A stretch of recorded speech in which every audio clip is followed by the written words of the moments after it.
One of the things you need to consider with a level 3 evaluation is what is the right time to conduct the evaluation. So what I'm going to do in this presentation is show you two ways to just think about the timing for your level 3 evaluation. The first thing I want to share with you is something called the competency acquisition model, sometimes referred to as the unconscious incompetence model. This is credited to Chris Argyris as the person who developed it, although there's a little bit of confusion as you look into the literature as to who actually came up with it. Regardless of who came up with it, it's a really helpful model to think about what's the process that people go through when they acquire competencies, when they learn new knowledge, skills, and attitudes. So I'm going to talk through the model first, and then I'll walk through an example. So the model begins with unconscious incompetence. Unconscious incompetence is where the person really doesn't know what they don't know. They have a gap in their skill or their knowledge or their attitudes, and they're just not aware of it. After unconscious incompetence, people move to conscious incompetence. Now, the reason people move to conscious incompetence is typically something has happened that makes them realize that there's something they don't know or a skill they don't have. So it might be that they take a test, it might be they get a new job, it might be they're required to do a new behavior that they're not familiar with, but whatever it is, something has prompted them to become aware, to become conscious that they are incompetent, that they have a gap in their knowledge or skill or attitude on something. Now, after conscious incompetence, we move to conscious competence. And it's in between these two. It's the move from conscious incompetence to conscious competence that the education, that the learning event typically occurs. So this is where the person takes a class. This is where the person has an on-the-job experience. This is where they do some self-study. Whatever it is that they need to learn, this is where they go about learning it, and then they become consciously competent. They're competent, they can do it, or they have the knowledge, but they still have to be very conscious about it. They still have to be very deliberate. They have to think about it a lot in order to do it. During this time, people tend to be fairly inconsistent, particularly when we're talking about skills. They tend to be very inconsistent in how they apply those skills. So not only does it take a lot of intentionality and deliberate thought, but people are inconsistent. When you are consciously competent and trying something new, it feels awkward, it feels unnatural. People are very often want to go back to the old way because it feels much more comfortable to them. So part of what is critical during this conscious competence phase is that people get their new skill or knowledge or attitude reinforced. And that reinforcement is important for two reasons. One reason it's important is because you want to make sure that you are correcting behaviors with constructive feedback and giving positive reinforcement so the behavior or skill or knowledge continues. But the other reason is really just pure motivation. You want to make sure that people are getting the feedback that they need so that they continue to kind of power through this awkward, unnatural, I'm still in the learning curve phase. After someone's consciously competent, they get a lot of practice. They continue to reinforce, practice, reinforce, practice, reinforce, practice, reinforce, and they get to a phase that's referred to as unconscious competence. This is where the knowledge or skill is just naturally integrated into this person and their skill set. So they don't even have to think about it. It's just part of how they now do their work. So let me talk you through an example. The example that I'm going to use is someone learning how to drive a standard transmission car. So in the beginning, you are unconsciously incompetent. Someone's in the front seat driving. You're probably a kid sitting in the back seat. You have no idea what the driver's doing in order to make the car go when it needs to go and stop when it needs to stop. You're just sitting in the back seat, you know, punching your sister in the shoulder, probably not paying attention to anything that's going on with the driver. Then something happens and you become consciously incompetent. For many of us, what happened is someone took us out and put us in the driver's seat in a parking lot somewhere and said, okay, now you drive.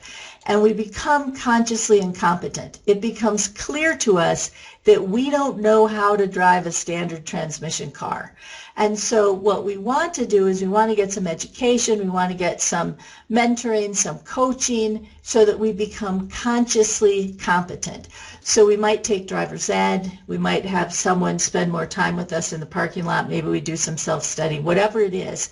We get to the point where we're consciously competent. We can drive a standard transmission car, but we're not consistent in our ability to do it. We might grind the gears on occasion, and we really have to think about it. We really have to be deliberate. It's not a natural process for it. It feels awkward. It feels unnatural. So an example of conscious competence is the driver who, about half a block from the stop sign, in her head runs through this little monologue of, okay, in order to stop, I need to take my foot off the gas, I need to push in the clutch, I need to move the shifter, right? It's this very deliberate, very conscious, here's what I need to do in order to accomplish the task I'm trying to accomplish. That's an example of conscious competence. It's really the learning curve phase of the competency acquisition model. Then through continued practice, reinforcement, practice coaching, practice feedback, practice reinforcement, we become unconsciously competent.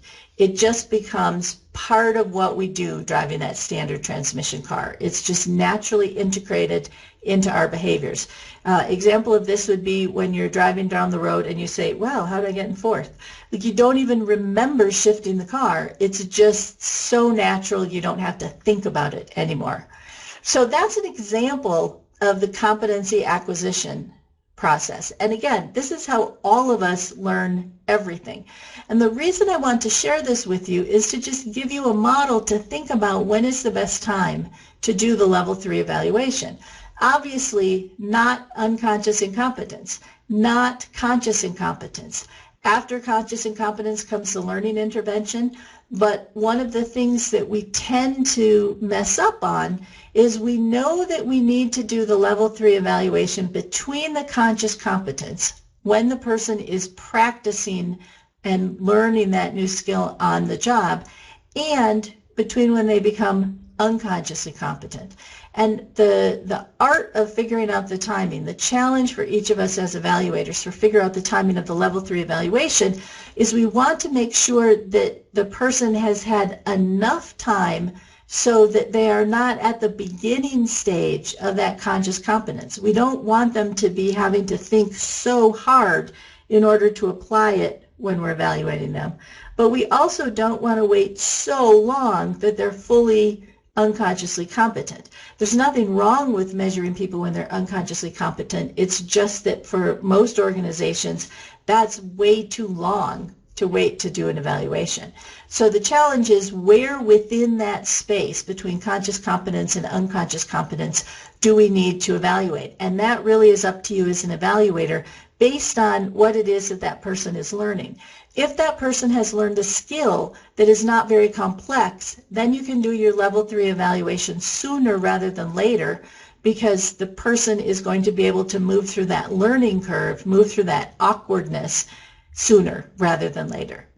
If what you're teaching them is something that's much more difficult, much more sophisticated and complex skill set, then you might need to wait longer before you do the level 3 evaluation, because it's going to take longer for someone to move through that learning curve to get off of that initial phase of conscious incompetence where they feel so awkward and it's so deliberate.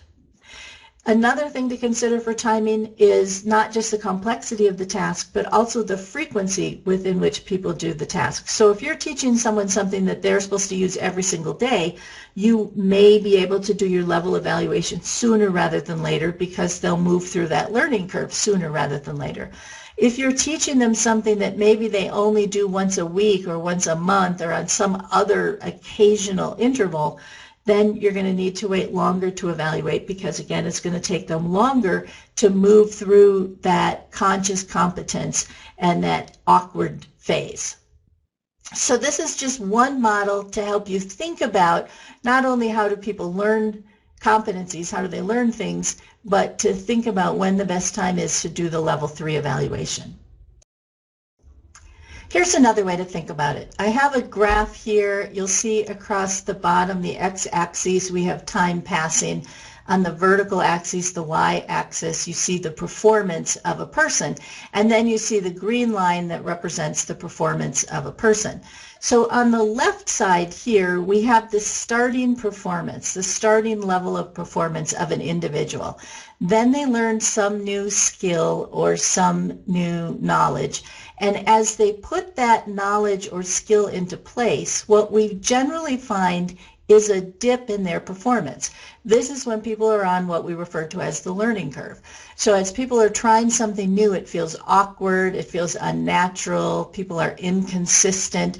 Until they get some practice, their performance goes down. Once they continue to practice and get reinforced on that new skill, what we find is ultimately they end at, hopefully, a higher sustained level of performance, so that the latter performance is higher than the initial performance, even though there may have been a dip in performance in the beginning. Part of our challenge when we're doing level 3 evaluation is to make sure that we're doing the level 3 evaluation after that dip. We want to make sure people have a chance to get through that awkward, what on the previous slide we referred to as conscious competence, so that they actually become skilled. Let me give you an example of how this works. Let's say it's spring, so my thoughts have turned to golf. So let's say that we're all golfers, and this is how well we golf. And then we take a golf lesson, and someone shows us a slightly different way to put our feet and a slightly different way to hold and swing the club. So now when we're trying to golf using this new hold with our feet in a new position, what we find is we're not hitting the ball as good as we used to hit the ball. And in fact, one of the challenges of this period in the learning cycle is that people need that consistent reinforcement so that they continue to do the new skill or behavior, because it's so easy for people to say, oh, I was just doing better with my old way. So with going back to my golf club example, as I continue to practice and practice and practice using my new grip and with my feet in the new place, ultimately I get better and better, so that once I make it through that learning curve, I'm in fact hitting the ball much better than I used to hit when I first started. What the challenge is for us for level 3 evaluation is to make sure that we wait long enough that people have a chance to go through that learning curve, go through that dip in performance, and we're measuring them at a time when they should have gotten to that more sustained performance. So those are just two models to help you think a little bit about how people learn, how people acquire their skills, the learning curves they go through, and where we need to think about doing the level 3 evaluating.